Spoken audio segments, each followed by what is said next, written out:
برطانیہ میں امیگریشن کم کرنے کے لیے بڑی اصلاحات کا اعلان کر دیا گیا ہے۔ امیگریشن کے تمام شعبوں ورک، فیملی اور اسٹڈی کو سخت کیا جائے، سرحدوں کو کنٹرول دوبارہ حاصل کیا جائے گا، انگریزی زبان کا ٹیسٹ سخت کیا جائے گا، بیرون ملک سے کیئر ورکرز کی بھرتی محدود کی جائے گی۔ برطانیہ میں مستقبل قیام کی اجازت کے لیے 5 کے بجائے 10 برس بعد درخواست دی جا سکے گی۔ وزیر اعظم سر کیئر سٹارمر کا وائٹ پیپر آج جاری ہوگا۔ ان کا کہنا ہے کہ امیگریشن سسٹم کو کنٹرولڈ، منصفانہ اور سلیکٹیو بنایا جائے گا۔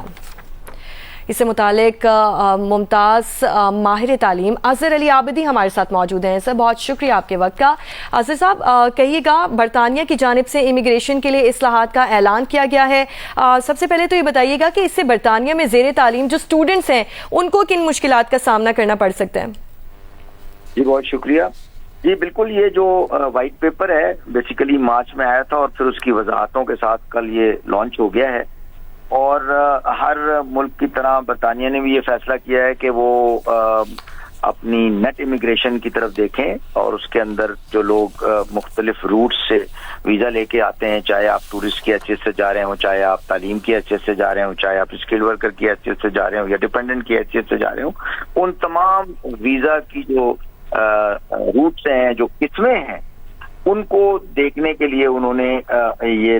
لانچ کیا ہے تاکہ اس کے اوپر ذرا مانیٹرنگ بہتر ہو سکے اور ان کے خیال میں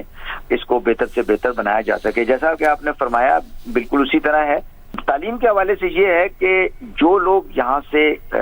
جاتے ہیں تعلیم کے لیے یونیورسٹیوں میں، ان یونیورسٹیوں کو ہم کہتے ہیں اسپانسر۔ تو اسپانسر جو ہیں ان یونیورسٹیز کے اوپر انہوں نے کچھ اب قدغنیں لگنا شروع ہوئی ہیں تاکہ ان کی کمپلائنس بہتر ہو سکے، اور وہ صرف جینون اور پوٹینشیل اسٹوڈنٹس کو جو پڑھائی کی غرض سے جانا چاہتے ہیں انہی بچوں کو وہ ریکروٹ کر سکیں اور اس کے طریقہ کار کو بہتر بنایا جا سکے، جس سلسلے میں انہوں نے سب سے پہلے جو اینٹی ریکوائرمنٹس ہے اس کو انہوں نے اتنا نہیں چھیڑا ان چیزوں کو ہے جو جن کے ساتھ ایسی چیزیں ڈیپینڈنٹ ہیں جس سے پتہ چلتا ہو کہ بچہ جو ہے ایک جینون بچہ ہے اور اس کا جو اندیہ ہے یا اس کی انٹینشن جو ہے وہ پڑھائی کی ہے، جس کے اندر نیچرلی جو کاغذات آپ جمع کراتے ہیں اس کی جانچ پڑتال کا طریقہ ہے۔ پھر آپ کے انٹرویوز ہیں جو کہ پہلے نہیں ہوتے تھے، اس میں UKVI آپ کا انٹرویو کر سکتی ہے، آپ کی یونیورسٹی پہلے آپ کا انٹرویو کر سکتی ہے کہ واقعی آپ نے جس کورس کے لیے اپلائی کیا اسی کے لیے آپ آ سکتے ہیں، وہ الائنڈ ہے آپ کے سوچوں سے اور آپ کے طریقہ کار سے کہ جو آپ پڑھنا چاہ رہے ہیں۔ اسی طرح اس میں جو مختلف انگریزی کے قواعد ہیں کہ بھائی اگر آپ کی لیول آف انگلش کیا ہے اور کس یونیورسٹی میں اور کس کورس کے لیے جا رہے ہیں، اس کے ساتھ ساتھ وہ لوگ یہ بھی چاہتے ہیں کہ یہ دیکھ سکیں کہ یونیورسٹیاں ان کورسز میں بچوں کو بلا رہی ہیں یا ان ایریاز آف اسپیشلٹی میں بچوں کو بلا رہی ہیں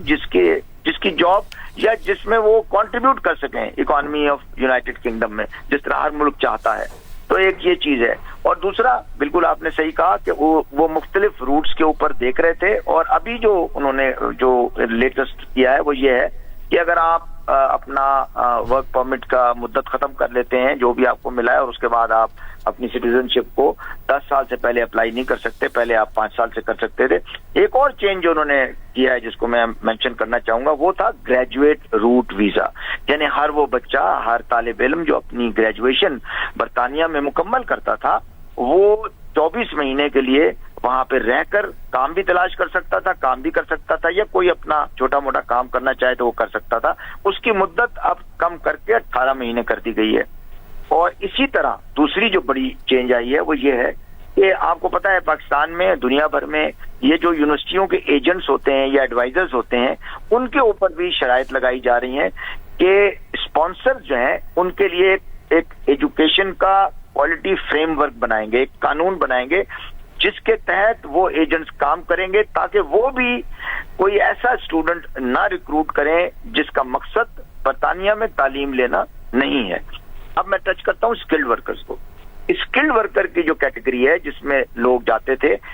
ہیلتھ کیئر میں اور اس میں انہوں نے اب یہ لگا دی ہیں، شرائط لگا دی ہیں کہ اس کی جو تعلیم کا ہے وہ اس کا ایک لیول بڑھا رہے ہیں کہ بھئی گریجویٹ ہونا ضروری ہے۔ اور یہاں پر یہ تھا کہ اگر آپ اور انگلش لیول کا جو لیول ہے اس کو بھی بڑھا رہے ہیں تاکہ جو لوگ ہیلتھ ورکر تھے وہ کسی بھی تعلیمی حیثیت سے نکل جاتے تھے. کنسٹرکشن ورکر ہیں وہ جا کے کوئی اور کام کر رہا ہے, ہیلتھ ورکر جا کے کوئی اور کام کر رہا ہے. تو جس مقصد سے انہوں نے یہ اسکلڈ ویزا نکالا تھا وہ مقصد پورا نہیں ہو رہا تھا, اور لوگ جا کر کے مختلف قسم کے کام کر رہے تھے, اور جو چیز انہیں کنٹریبیوٹ کرنی چاہیے جس حیثیت میں وہ آئے تھے, اگر آپ ویلڈر ہیں تو ویلڈنگ کریں, اگر آپ ہیلتھ کیئر ہیں تو ہیلتھ کیئر کریں, یہ چیزیں نہیں ہو رہی تھی. یہ پالیسی بیسیکلی ان چیزوں کی طرف دیکھتی ہے تاکہ اس میں سدھار لایا جا سکے. بہت شکریہ. ماہر تعلیم اظہر عابدی